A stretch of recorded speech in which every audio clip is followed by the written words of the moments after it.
Bagi social trading yang dibuat oleh broker itu, yang bisa ikut hanya nasabah dari broker itu saja. Jadi kita bisa tahu dari yang lebih senior kenapa mereka MC gitu, apa yang mereka lakukan sampai mereka mengalami margin call. Setiap kali kena SL pasti recover kurang dari 3 hari udah ke recover dari SL-nya. Jadi seperti itu. Atau mungkin ada yang bilang, oke, semuanya balik lagi di Edukasi Class kita kali ini.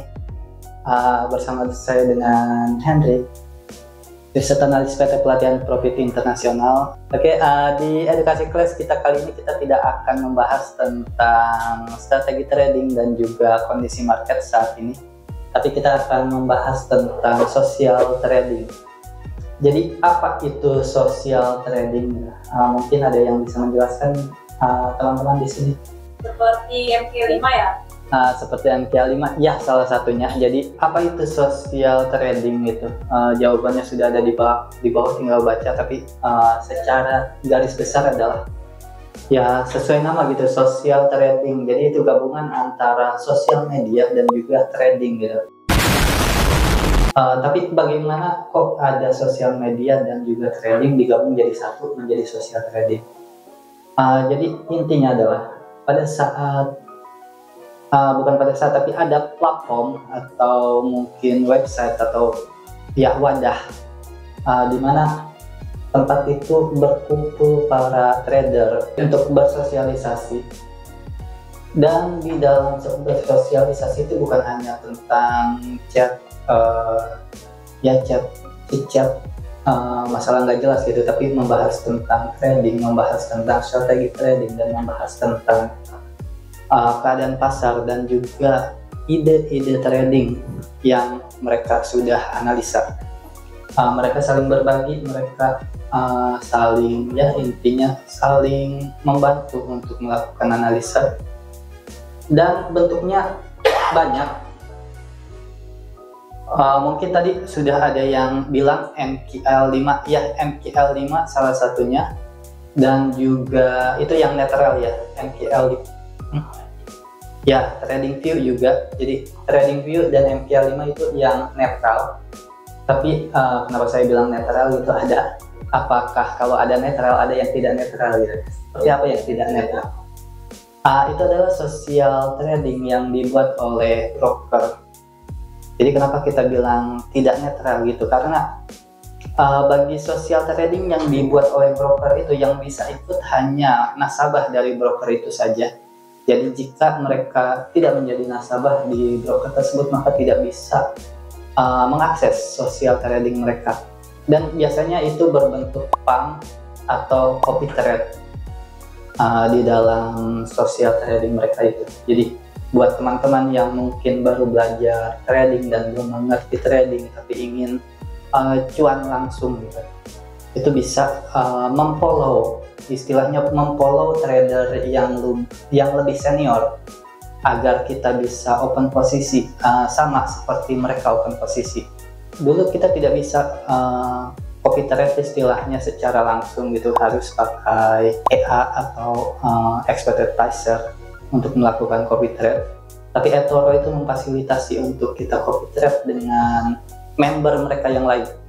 Jadi pada saat kita join member, kita bisa memilih apakah kita ingin menjadi master yang melakukan trading dan juga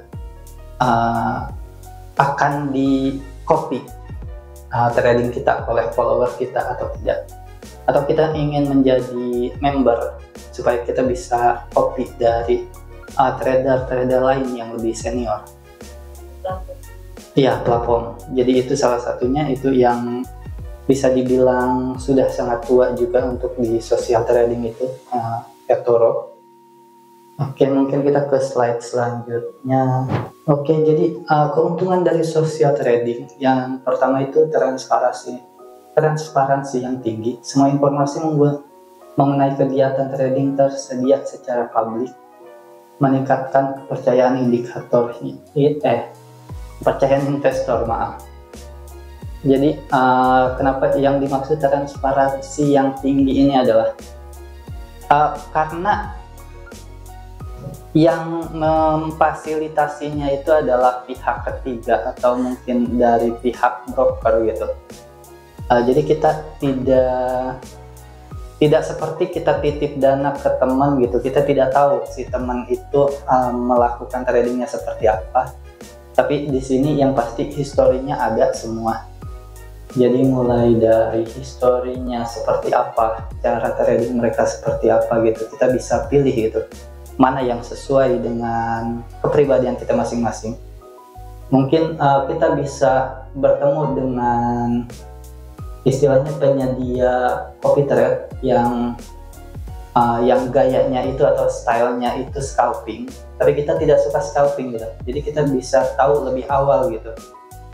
Tidak seperti ketemu orang langsung gitu, gue bisa trading, mau nggak gitu, kopi punya gue gitu. Tapi kita tidak tahu gitu gaya trading dia itu seperti apa. Tapi dengan social trading ini kita bisa tahu sebelum kita mengikuti mengikuti atau follow dari trade-nya dia gitu untuk trading kita. Maka itu poin satu itu adalah transparansi yang tinggi. Jadi kita bisa tahu gaya dari si trader yang kita ikuti itu, atau strategi dari si trader yang kita ikuti itu seperti apa sebelum kita menginvestasikan uang kita untuk mengikuti gaya trading mereka. Dan yang kedua adalah akses peluang investasi. Jadi investor dapat mengakses beragam instrumen investasi tanpa memerlukan pengetahuan pasar yang dalam. Jadi ini salah satu keunggulan dari social trading gitu. Jadi untuk kita berinvestasi gitu, kita harus tahu asetnya terlebih dahulu. Jadi ya kita harus tahu luar dalam si aset tersebut apakah ini layak atau tidak untuk kita masukkan uang kita ke dalam situ. Tapi dengan adanya social trading, kita bisa tahu gitu opini dari orang-orang. Tapi balik lagi ini sifatnya adalah influencer ya. Jadi mereka itu menginfluensi atau memberikan masukan kepada kita. Jadi istilahnya jangan percaya 100% gitu, karena kita juga belum tahu pasti seperti apa track record dari senior trading yang kita ikuti itu. Makanya mungkin lebih baik pada saat kita masuk ke social trading itu banyak bertanya dan jangan cuma hanya istilahnya mengidolakan satu orang trader saja gitu. Jadi kalau dianggap mereka sudah tidak sesuai dengan gaya trading kita gitu, lebih baik kita cari yang lebih mirip dengan gaya trading kita. Yang ketiga adalah komunitas investasi. Jadi terhubung dengan investor lain memungkinkan pertukaran ide dan pengalaman dari investasi. Sebenarnya untuk pertukaran ide itu tidak saya rekomendasikan. Karena kenapa? Pada saat kita sudah memiliki ide trading dan bertemu dengan yang lebih senior dalam dunia trading dan mereka memiliki ide yang bertolak belakang, seperti misalnya kita punya ide trading untuk beli XAUUSD atau gold gitu, tapi begitu kita share gitu, ada yang lebih senior bilang ini sedang ada di zona supply gitu, pasti turun. Jadi kita percaya diri kita berkurang gitu karena sudah ada orang yang memberikan opini kebalikan dari ide trading kita. Jadi sebenarnya untuk pertukaran ide ini saya tidak rekomendasikan, karena balik lagi pada saat kita sudah memiliki ide trading gitu, baik atau buruknya, lebih baik kita tetap berpegang teguh pada trading plan yang sudah kita buat. Dan tapi yang terpenting adalah di sini ada pengalaman investasi gitu. Jadi kita istilahnya kita bisa mendengarkan gitu, atau ya kita bisa mendengarkan pengalaman investasi dari trader-trader yang lebih senior, bagaimana mereka mereka merasakan asam garam dunia trading, bagaimana mereka terkena SL dan SL dan SL, bahkan mungkin MC gitu. Begitu, jadi kita tidak harus mengalami MC terlebih dahulu untuk tahu seberapa pedihnya MC tersebut gitu. Jadi kita bisa tahu dari yang lebih senior kenapa mereka MC gitu, apa yang mereka lakukan sampai mereka mengalami margin call. Dan pada saat mereka terkena stop loss strike gitu, jadi stop loss yang berturut-turut, baik itu 3 kali berturut-turut atau bahkan 8 kali berturut-turut gitu, apa yang mereka lakukan gitu? Apakah mereka ganti strategi atau tetap dengan strategi yang sama, dan apa hasilnya setelah mereka melakukan hal tersebut? Jadi kita bisa tahu gitu, iya senior yang satu ini pernah loss 8 kali berturut-turut tapi dia nggak ganti strategi, dan sampai sekarang dia masih bisa trading dengan santainya meskipun setiap hari stop loss, tapi begitu take profit ternyata take profitnya gede banget menutupi semua stop lossnya. Jadi seperti itu.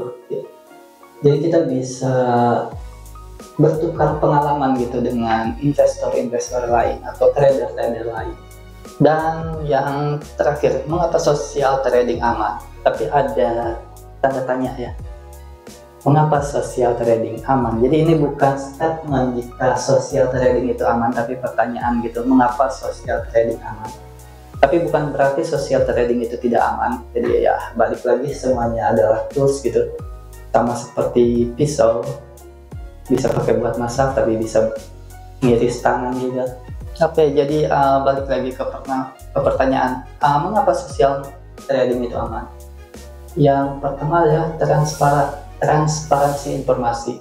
Oke, jadi social trading memberikan akses transparan terhadap data dan statistik. Jadi kenapa dibilang, yang tadi pernah dibahas juga di slide sebelumnya, transparansi. Jadi yang dimaksud transparansi adalah karena ini statistiknya dibuat oleh penyedia social trading tersebut. Jadi baik itu seperti MQL5 yang netral, atau mungkin dari broker, mungkin kita ya sebut saja merek lah deh, antara dan juga mereka menyediakan social trading juga, dan yang membuat statistik adalah mereka gitu. Jadi bukan dari bukan dari trader yang ingin trading mereka di copy trade oleh para investor, karena jika trading jurnal yang diberikan adalah misalkan file Excel dari si trader tersebut, maka bisa saja itu adalah manipulasi gitu. Tapi karena yang membuat statistiknya gitu adalah penyedia social trading tersebut, itu baik itu yang netral maupun dari broker, setidaknya itu bukan manipulasi dari trader yang ingin tradingnya di copy oleh para investor. Makanya ini salah satu keamanannya ya. Jadi ini untuk si tradernya memanipulasi itu hampir tidak mungkin. Oke, yang kedua adalah peringkat dan ulasan trader. Jadi sama seperti kita belanja di toko online ya. Jadi ada bintangnya pasti. Jadi ada yang sudah menjadi customer, mereka bisa mereview gitu. Oh iya, toko ini bagus. Oh iya, pelayanannya enak. Oh iya, sampainya cepat gitu. Itu kalau di marketplace. Tapi ini juga sama, untuk social trading juga sama. Jadi pada saat ada investor yang sudah mengikuti atau memfollow atau mengcopy trade dari trader senior tersebut gitu, mereka bisa memberi ulasan, iya orang ini pandai tradingnya gitu, setiap kali kena SL pasti recover kurang dari 3 hari udah recover dari SL-nya. Jadi seperti itu. Atau mungkin ada yang bilang jangan follow akun ini karena resikonya terlalu tinggi dan sebagainya. Jadi bukan hanya yang positif tapi yang negatif juga pasti ada. Tapi balik lagi, dari ulasan-ulasan tersebut kita bisa tahu gitu, ini orangnya high risk high return atau konservatif, atau trader yang seperti apa, atau mungkin trader gambler gitu yang open posisi 1 menit sebelum news. Dan yang ketiga, pengendalian risiko yang lebih baik. Ya, dimaksud pengendalian risiko yang lebih baik adalah pada saat kita menggunakan social trading platform untuk melakukan copy trade, kita tidak bisa mengcopy 100% risk dari istilahnya trader yang kita copy tersebut. Bahkan di NQL 5 pun kita tidak bisa menggunakan risk yang 100%. Jadi maksudnya apa? Pada saat si penyedia layanan tersebut atau si trader senior tersebut memberikan akun untuk di copy, misalkan akun dana mereka itu $1.000 dan mereka open posisi 0,5 dengan dana yang sama $1.000, kita tidak mungkin open posisi dengan lot yang sama. Biasanya ada berapa persennya. Untuk MQL 5 itu yang saya tahu itu paling tinggi itu 95%. Jadi artinya 95% dari 0,5 jika sama-sama menggunakan balance yang sama. Jadi intinya adalah kita pasti open posisi lebih rendah lotnya dari orang yang kita tradingkan, orang yang kita copy tradingnya, kecuali kita akalin pakai expert advisor untuk menaikkan lotnya gitu. Tapi itu di luar social trading ya. Jadi itu di luar platform. Balik lagi ke materi. Jadi social trading cara berinvestasi aman. Kita nggak mau juga pilih social trading platform yang abal-abal, apalagi nggak jelas. Yang pasti adalah istilahnya jangan seperti apa ya, yang penting gue udah ngasih duit, lo mesti balikin berapa persen per bulan gitu. Jangan seperti itu.